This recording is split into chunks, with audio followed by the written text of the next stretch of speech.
Halo semua, kembali lagi bersama saya Samuel Christian Istijak. Saya adalah mahasiswa dari Universitas Cakrawala. Di sini kita akan membahas tentang analisis dan rancangan solusi optimal untuk penggunaan sistem operasi, pemrograman, dan aplikasi komputer. Di sini kita akan masuk ke dalam bagian yang pertama, yaitu sistem operasi, di mana di sini kita memilih sistem operasi yaitu macOS. Kenapa kita memilih macOS? Karena macOS merupakan sistem operasi yang dikeluarkan oleh Apple, dan macOS sendiri sudah bekerja sama dengan iCloud untuk menjaga foto, dokumen, dan hal lain tetap terkirim ke semua perangkat komputer Apple. Bukan hanya itu, macOS juga adalah prosesor yang cepat dan memiliki grafis yang tinggi serta uh, canggihnya sistem operasinya itu sendiri. Kemudian kita akan masuk ke dalam bagian fungsi utama dari macOS itu sendiri, di mana fungsi itu terbagi menjadi 7, yaitu antarmuka pengguna grafis atau yang bisa disebut GUI, yang kedua adalah multitasking, dan yang ketiga adalah manajemen file, yang keempat adalah dukungan aplikasi, yang kelima adalah keamanan, dan yang keenam adalah konektivitas, dan yang ketujuh adalah fondasi Unix, di mana antarmuka pengguna grafis atau GUI dalam macOS sendiri menyediakan antarmuka grafis yang intuitif dan ramah pengguna, sehingga memudahkan pengguna untuk navigasi dan melakukan tugas tanpa memerlukan interaksi baris perintah. Dan yang kedua adalah multitasking, di mana macOS sudah mendukung multitasking yang memungkinkan seperti mission control dan space untuk membantu mengelola aplikasi dan desktop yang terbuka secara efisien. Yang kedua adalah manajemen file, di mana alat Finder di macOS memungkinkan pengguna untuk mengatur, mengakses, serta mengelola file dan folder di seluruh drive lokal dan menyimpan cloud. Yang keempat adalah dukungan aplikasi. macOS sendiri dilengkapi dengan ekosistem aplikasi yang kuat yang mendukung perangkat lunak untuk produktivitas. Dan yang kelima adalah keamanan.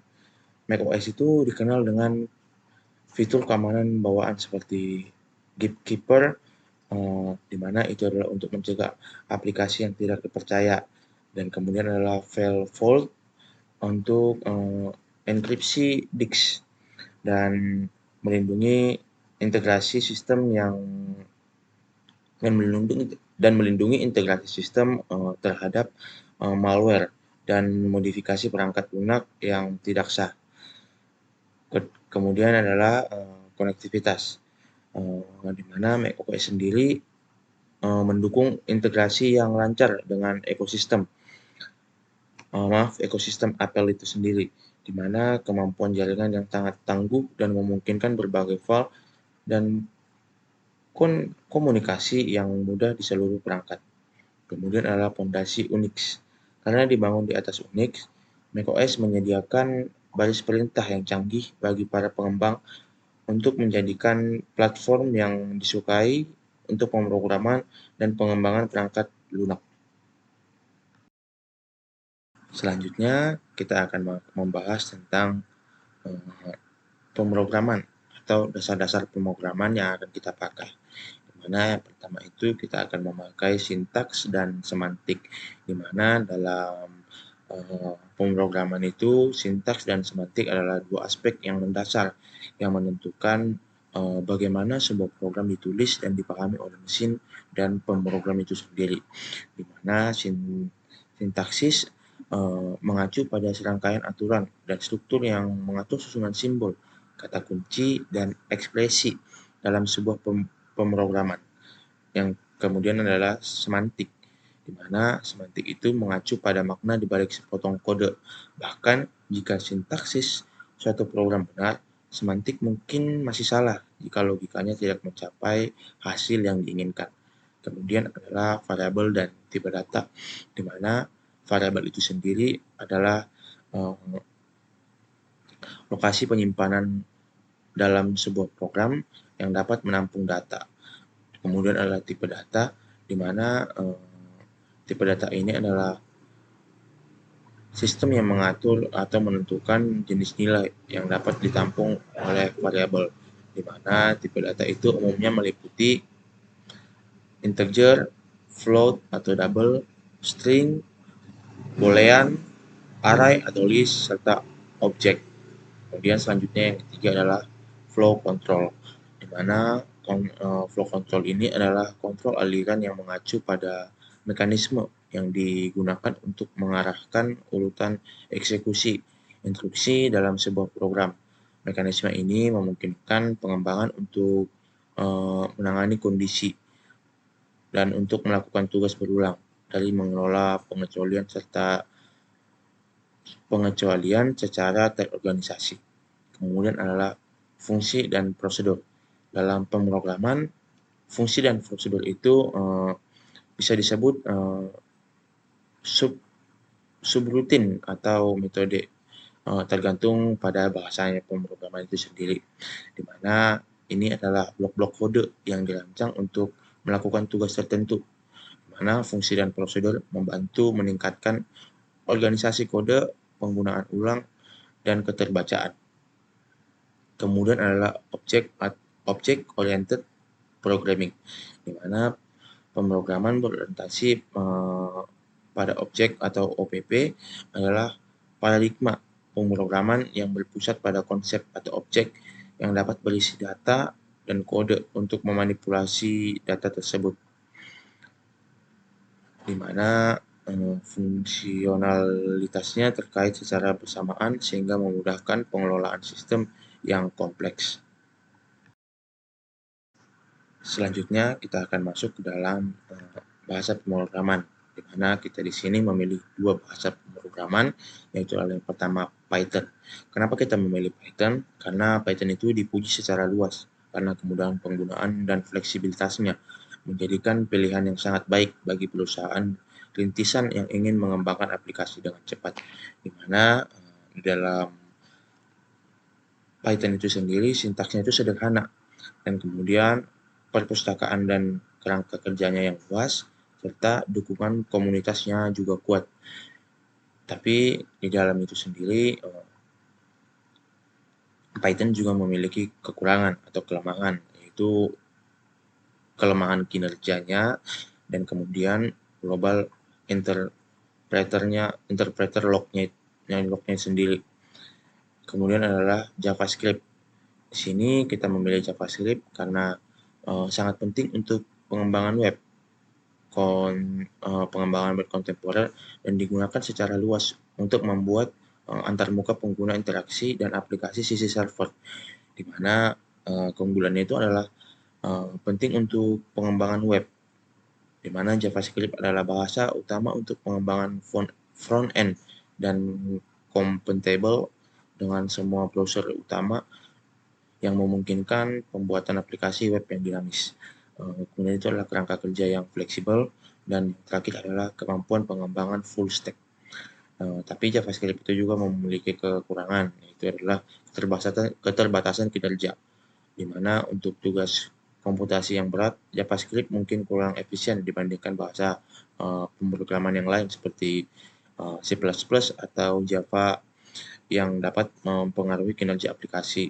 Dan yang kemudian adalah masalah lintas peramban, di mana perbedaan dalam cara berbagai peramban atau mengimplementasikan JavaScript dapat menimbulkan ketidakkonsistenan yang memerlukan pengujian dan debugging tambahan. Tapi keunggulan Java itu sendiri adalah komputabilitas platformnya. Kemudian kita akan masuk ke dalam bahasa pemrograman yang akan kita pilih adalah Python dan JavaScript. Kenapa kita memilih Python? Karena Python itu dipuji secara luas karena kemudahan penggunaan dan fleksibilitasnya, di mana menjadikan pilihan yang sangat baik bagi perusahaan rintisan yang ingin mengembangkan aplikasi dengan cepat.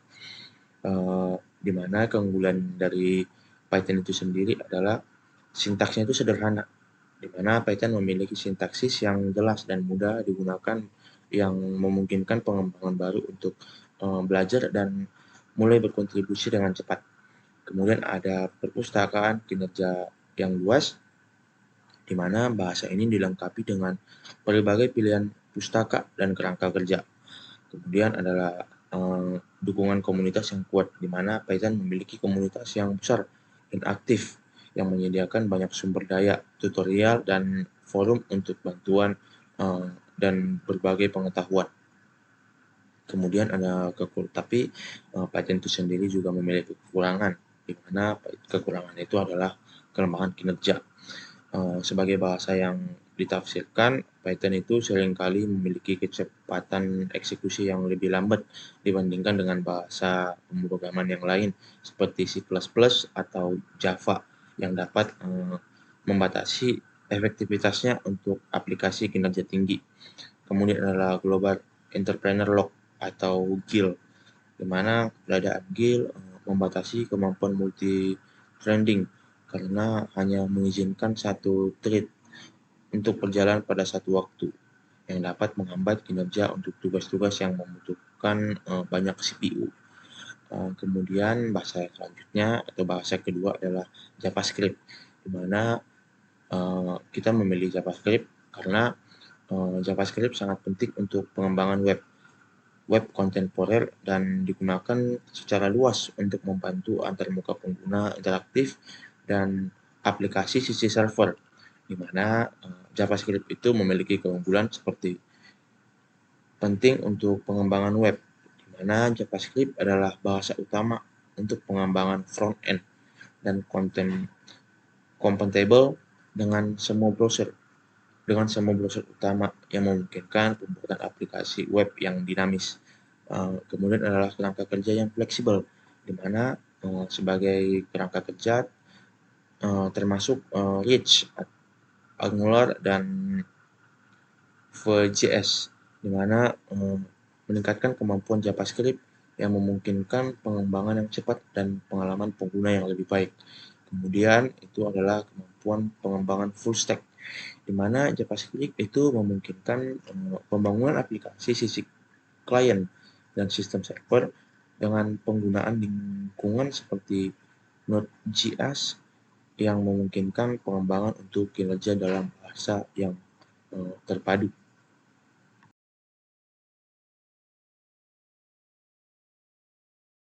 Kemudian kita akan masuk ke dalam aplikasi, di mana aplikasi yang dimaksud adalah aplikasi yang dapat mendukung produktivitas tim pengembang, di mana itu terbagi menjadi 3, yaitu alat manajemen proyek, sistem kontrol versi atau VCS, dan lingkungan pengembangan terpadu atau IDE, di mana alat manajemen proyek itu sendiri adalah alat seperti Trello atau Jira, di mana itu memungkinkan tim untuk membantu dan memantau tugas atau menetapkan tanggung jawab dan menetapkan tenggat waktu dengan visualisasi yang jelas, di mana anggota tim dapat memahami status proyek secara real time sehingga mendorong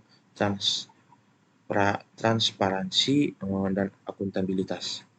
Kemudian adalah sistem kontrol versi atau VCS, di mana memanfaatkan VCS ini sendiri seperti Git atau GitHub, ya, di mana memungkinkan tim untuk melacak atau memodifikasi kode dan berkolaborasi melalui permintaan penarikan dan menyelesaikan konflik secara efisien, di mana hal ini dapat meningkatkan integrasi kode dan proses pengembangan sehingga meminimalkan risiko kesalahan. Kemudian adalah lingkungan pengembangan terpadu atau IDE, di mana IDE ini seperti Visual Studio Code atau IntelliJ, di mana IDE menawarkan fitur seperti penyediaan kode dan kemampuan